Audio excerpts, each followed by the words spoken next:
Info के नाज़रीन अस्सलाम वालेकुम। आज की वीडियो में आपको बताएंगे कि कैसे भारत का वजूद खतरे में पड़ गया। जंग के नशे में धुत नरेंद्र मोदी पागल हो गया। भारत तकसीम के नए दहाने पर पहुंच गया। चीन के दबंग ऐलान के बाद भारतीय सरकार और उसके गोदी मीडिया की चीखें निकल गईं। मोदी सरकार की जिद ने भारत को तबाही के मुंह में धकेल दिया। चीन ने एक बार फिर से ऐसा ऐलान कर दिया कि मोदी और इसके हवारियों की रातों की नींदें हराम हो गईं। मुज़ाकरात के सारे दौर नाकाम हो गए। अमेरिका के साथ दोस्ती भारत को महंगी पड़ने लगी। भारत ने चीन से एक बार फिर से टक्कर लेने का क्यों ऐलान कर दिया? अमेरिका चीन और भारत के दरमियान जारी कशीदगी में सिर्फ बयानात तक ही महदूद क्यों हो गया? अमेरिका ने चीन से क्या मदद मांग ली? वीडियो में आगे बढ़ने से पहले नए आने वाले दोस्तों से गुजारिश है कि चैनल को सब्सक्राइब कर लें और घंटी के निशान को जरूर दबाएं। वीडियो को व्हाट्सएप ग्रुप्स और फेसबुक पर भी जरूर शेयर कर दें। नाज़रीन इकराम, चीन और भारत के दरमियान जंग का तबल बज गया। चीन के फौजियों ने भारत की मिलिट्री बेस पर कब्जा जमा लिया है। फिंगर 4 भारत के हाथों से निकल गया, जिसके बाद मोदी सरकार ने चीन के खिलाफ दबंग ऐलान कर दिया। मोदी सरकार अपने वादे से मुकर गई। चीन के खिलाफ एक बार फिर से महाज गर्म करने की ठान ली। मुतनाज़ा इलाकों के नक्शों के मामले पर भारत और चीन के दरमियान फिर से ठन गई। चीन ने भारत को मुतनाज़ा इलाकों के नक्शे देने से इनकार कर दिया। चीन पहले दिन से ही इस बात पर बाज़ेद था कि वो किसी सूरत भी लद्दाख के इलाकों को नहीं छोड़ेगा। मोदी ने चीन से किया हुआ वादा अमेरिका की इमा पर फिर से तोड़ दिया।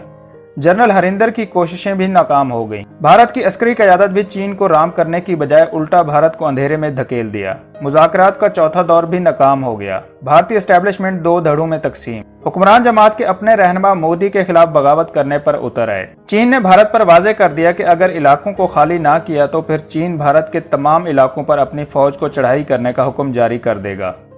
भारत की सियासी और अस्करी क़यादत अवाम से झूठ बोलने लगी।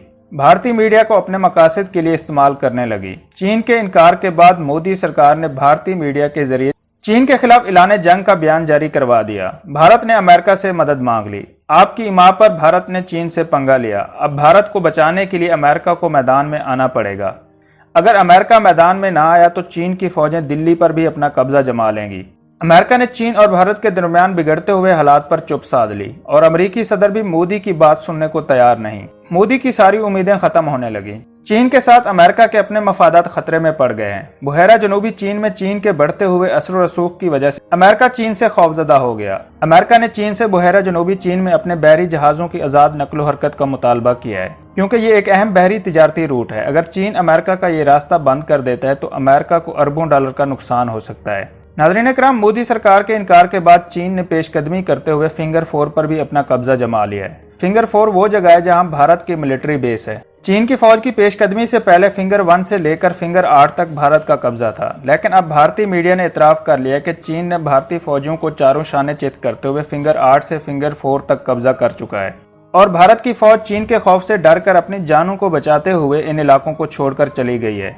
भारत के फौजी फिंगर 4 से फिंगर 3 पर चले गए हैं और अपनी मिलिट्री बेस को भी छोड़ दिया है। मोदी सरकार की धमकी भी काम न आई और चीन ने बाजोरे बाजू ही भारत से फिंगर 4 छीन लिया। भारत ने दिसंबर तक चीन के खिलाफ लड़ने का अंदिया दे दिया। भारतीय अस्करी क़यादत कहने लगी कि दिसंबर में सर्दी बढ़ेगी तो चीन की फौजें खुद ही इन इलाकों से निकल जाएंगी। चीन की 2 लाख फौज इस वक्त लद्दाख में मौजूद है और उन्होंने भी इस अज़म का इजहार कर दिया कि वो किसी सूरत भी इन इलाकों को नहीं छोड़ेगी, चाहे कितनी भी सर्दी बढ़ जाए। वो भारत को अपनी सलामती के खिलाफ काम नहीं करने देंगे। अजीत डोवाल के मंसूबों ने भारत को तबाही की तरफ धकेल दिया। अजीत डोवाल की मीटिंग्स भी किसी काम न आई और इनकी सारी पॉलिसियां ठुस होकर रह गईं। भारतीय मीडिया चीखने लगा कि चीन की फौज ने फिंगर 4 पर अपना कब्जा कर लिया है और अब इस सारी सूरत हाल में भारत की अस्करी क़यादत का इम्तिहान शुरू हो गया है। अगर चीन फिंगर 4 से पीछे नहीं हटेगा तो तब तक भारत और चीन के दरमियान कशीदगी जारी रहेगी और हालात में बेहतरी आने के कोई आसार नजर नहीं आ रहे और ये मसला दिसंबर तक चलेगा। नाज़रीन इकराम, भारतीय मीडिया ने खुद ही मोदी सरकार का पोल खोल दिया, जो कहती रही कि सरहद पर सब अच्छा है और अब भारतीय मीडिया ये कहने पर मजबूर हो गया कि हालात भारत के कंट्रोल में नहीं रहे और चीन के फौजियों ने पेशकदमी को कम करने की बजाय बढ़ा दिया है। फिंगर 4 पर चीन के फौजियों ने अपने मोर्चे बना लिए हैं और इनका कोई इरादा नहीं कि वो इसको छोड़ देंगे। 4 बार कमांडर लेवल की भी बात होने के बावजूद भी चीन ने मुतनाज़ा इलाकों से पीछे किसी भी सूरत में हटने से इनकार कर दिया। 14 जुलाई की मुलाकात में चीन ने फिंगर 4 से हटने से साफ इनकार कर दिया था और अब फिंगर 4 के ऐसे 2 पॉइंट जहां पर चीन ने अपनी एक कंपनी को तैनात किया हुआ है, यानी कि फिंगर 4 के ग्रीन और ब्राउन पैच पर चीन के फौजियों ने कब्जा जमा लिया है और भारत के फौजी चीन के 70 से 80 फौजियों से खौफजदा होकर फिंगर 4 को छोड़कर फिंगर 3 पर पहुंच गए हैं। भारतीय मीडिया ने दावा किया है कि फिंगर 4 की ऊंचाई पर मौजूद चीन के फौजियों ने इसको छोड़ने से इनकार कर दिया है। और नीचे वाली फिंगर 3 पर भारत के फौजी इंतजार में बैठे हैं कि चीन फिंगर 4 को किसी तरह खाली कर दे और फिर वो दोबारा इस पर अपना कब्जा जमा ले।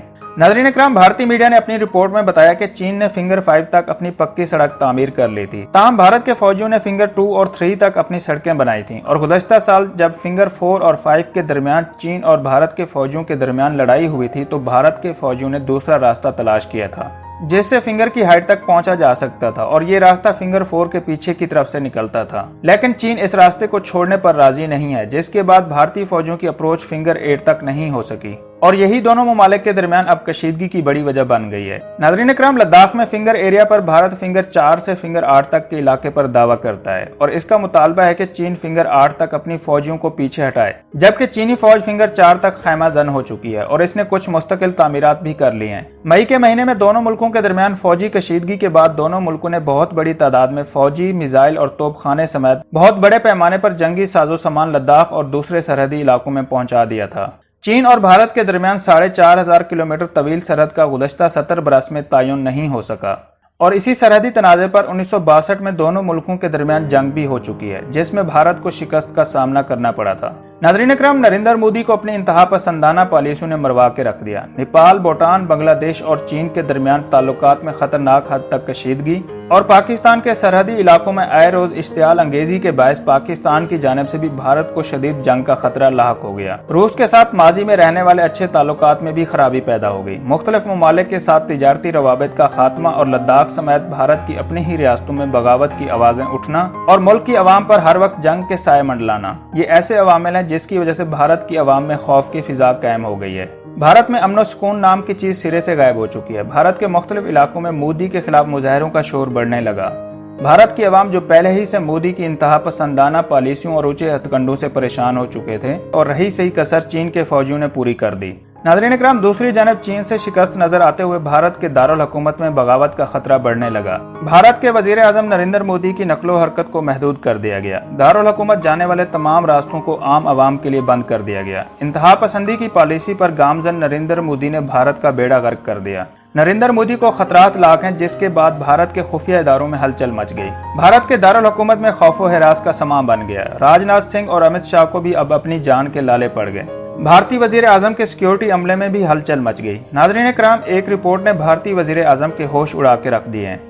रिपोर्ट के मुताबिक भारत में बगावत का खतरा बढ़ने लगा है और मोदी के सिक्योरिटी अमले को भी बार बार तब्दील किया जा रहा है ताकि कहीं सिक्योरिटी अमले में ही कोई मौजूद शख्स इनके लिए खतरा न बन जाए। रिपोर्ट के मुताबिक मोदी अपने हमसायों के साथ ताल्लुकात को खराब कर चुका है। अब तमाम हमसाया ममालिक भारत से मुंह मोड़ चुके हैं। नाज़रीन इकराम, भारत की जानिब से चीन को इत्तेदाल और इस्तेहकाम से काम लेने की अपील की गई है। भारतीय हुकूमत की जानिब से बयान जारी किया गया कि चीन को वसी पैमाने पर पुल बैक की पॉलिसी पर अमल पैरा होना होगा। गैर हतमी राय के मुताबिक हालिया मुज़ाकरात के बाद चीन की जानिब से भारतीय फौज पर तशद्दुद के वाक़यात में कमी वाक़ हुई है और दोनों अतराफ की फौजें पुल बैक की पॉलिसी पर अमल पैरा होने की कोशिश में हैं। 14 corps commander lieutenant general Harinder Singh और जनूबी Xinjiang military district chief major general Liu Lin, जिन्होंने 6 जून और 22 जून को भारत के साथ होने वाले मुज़ाकरात में हिस्सा लिया था। दोनों ममालिक के दरमियान होने वाले हालिया मुज़ाकरात हिंदुस्तान की हदूद में हुए। मशरकी लद्दाख में पहली बार तवील तरीन मुज़ाकरात देखने को मिले।